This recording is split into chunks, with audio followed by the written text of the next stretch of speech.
let you know what you're here for. Hey YouTube, welcome back. You know what it is, Leopazzo, that's the channel. It's a 120-gallon reef tank move. This is part 2 of the 120-gallon reef tank move. If you want to watch part 1, which is the tear down, dismantle of the tank, you look at my other videos, you'll see that. But just to refresh your memory, this is the 120-gallon tank, 48 inches by 24 inches by 24 inches, fully stocked with fish, coral, live rock. Beautiful tank, really well done. And nice dimensions. Again, we got T5s and metal halides for lighting. We got a WP40 on the other end for circulation. We got an 1.5 inch drain and 2 returns there that are 3/4 inch. So let's have a quick peek at the sump. Again, this is a 3-chamber sump. First chamber on the left is the drain and skimmer. The second chamber is the refugium with the GFO reactor. And last we got the return pump, a UV sterilizer, and a couple of heaters with some valves and unions easily to take apart. Alright, well, let's go upstairs and take a peek at the truck where everything's already all loaded. All the livestock tank stand, all the equipment is all loaded in the truck. Just to refresh your memory, basically everything we loaded here. we got the sump all disassembled. Here's the stand and there's the tank. All the plumbing's disconnected. All these barrels, we have all the livestock and live rock, fish, coral, you name it. Everything's in here. All the water, 120 gallons plus the sump water. Here's the canopy again. You guys didn't really see that and earlier. And then here's all the equipment in a little bucket. We got the light fixture and skimmer. Again, everything is taken apart, ready for delivery, and we're gonna head off right now.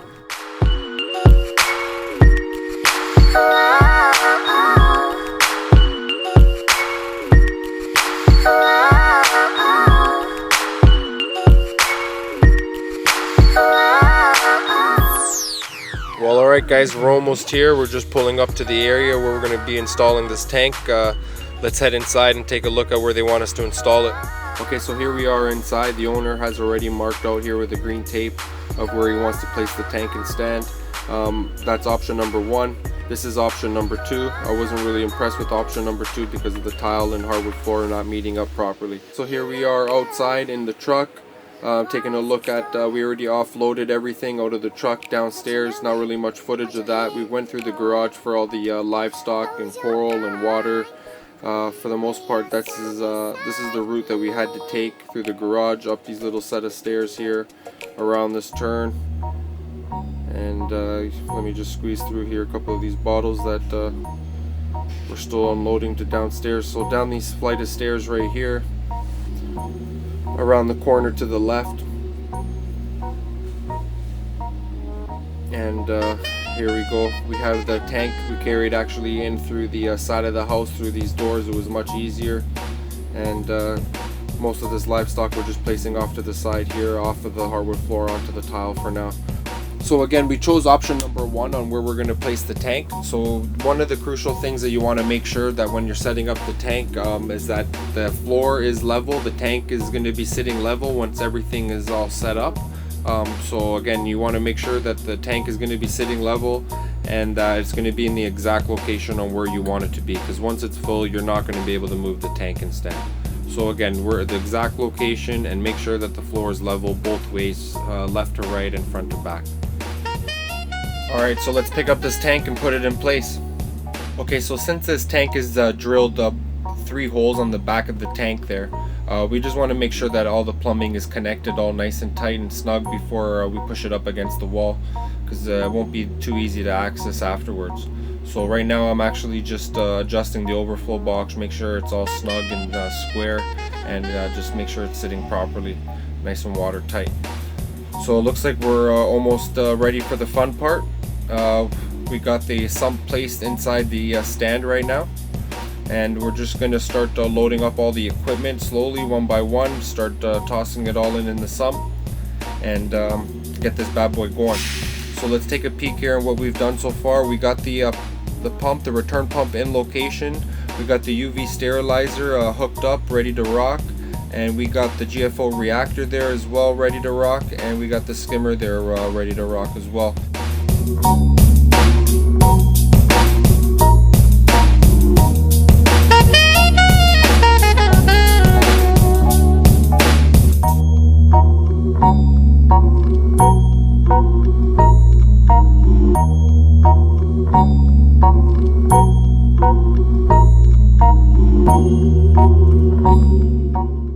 well, let's get started on putting some of this live rock back into the tank. So I've actually been requested to place all the live rock and corals roughly in the same location as it was when we tore down the tank. So I know I won't be able to get it exactly, but I'm going to try my best and get it to looking as best as possible to the way it was before.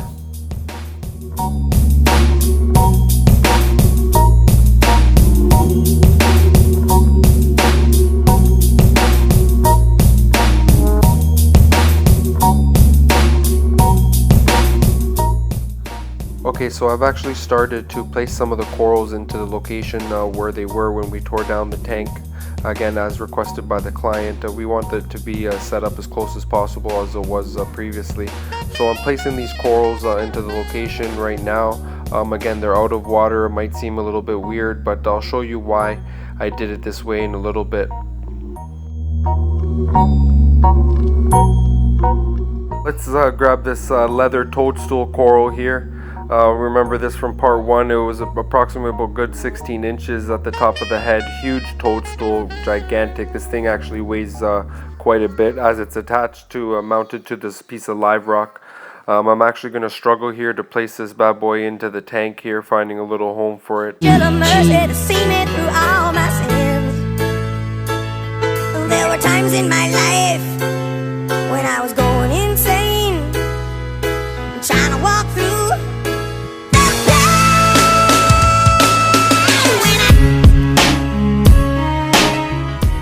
So this is actually why I wanted to place all the corals on live rock. You can see here the tank is really cloudy with all the live rock and sand all stirred up and whatnot. So basically this is the reason why I did that, so I can actually place everything where I want it to be, because right now if I were to do it I won't be able to see nothing. It's basically all cloudy. I wouldn't even know what I'm placing where the coral's sitting. Like, it would just be a big disaster. So that's my reason of why I did all that first placing of the corals before I had the water in the tank. Okay, so now that we got all the live rock and coral in the tank, we're filling up the tank with water, and we're going to start placing these fish back into the tank. We want to get the system all running and filled up with water and let it start cycling. In my life when I was going insane, trying to walk through.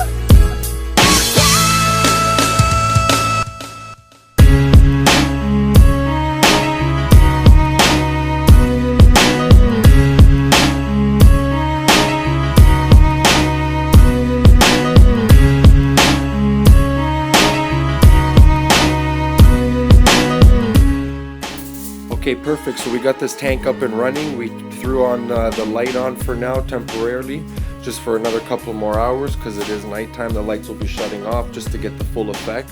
As you can see, it is still cloudy. The water will take a day or two to clear up. Definitely, we just moved up everything in the tank, so it's going to take a little bit for it to clear up.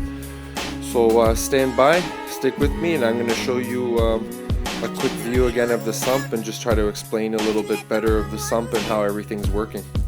Just the same way that I did with the client, just so he's familiar with the tank setup. Times in my life when I was going insane, trying to walk through. It's amazing. With a blink of an eye, you finally see the light. It's amazing. When the moment arrives that you know you'll be alright.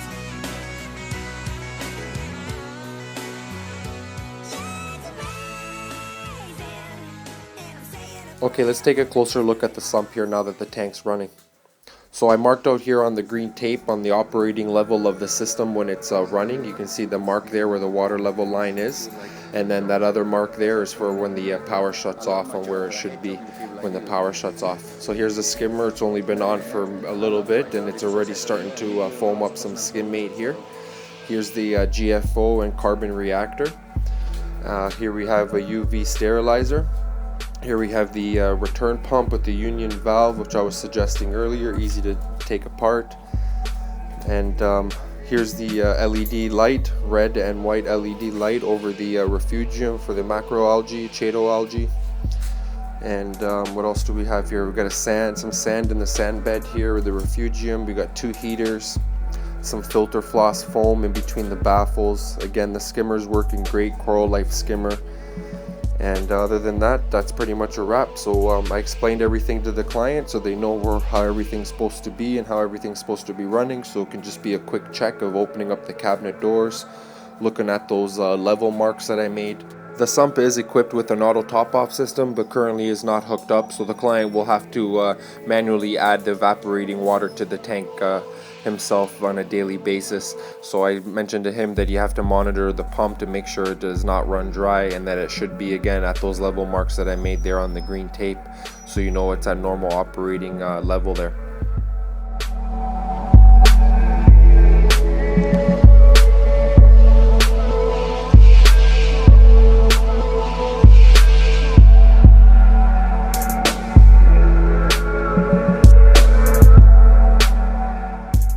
Alright guys, well that's a wrap for today. You can see here that the loading truck is completely empty. It is nighttime.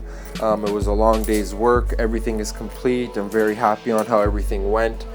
Just stay tuned with me. I want to show you a couple of pictures of the tank on how it is doing a couple of days later after the initial setup.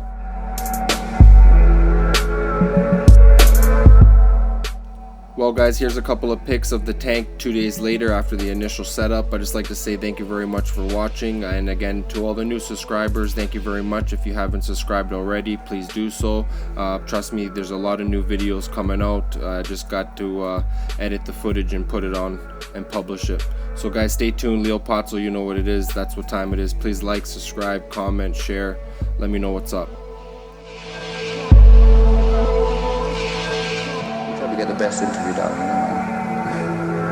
I mean, the whole thing like this afternoon when you have to talk to so many journalists. Well, it's part of my job, so I have to do it. And we don't do it that often, so I mean, it's the first kind of press conference we've had for a long while, 3, 4, 5 years maybe.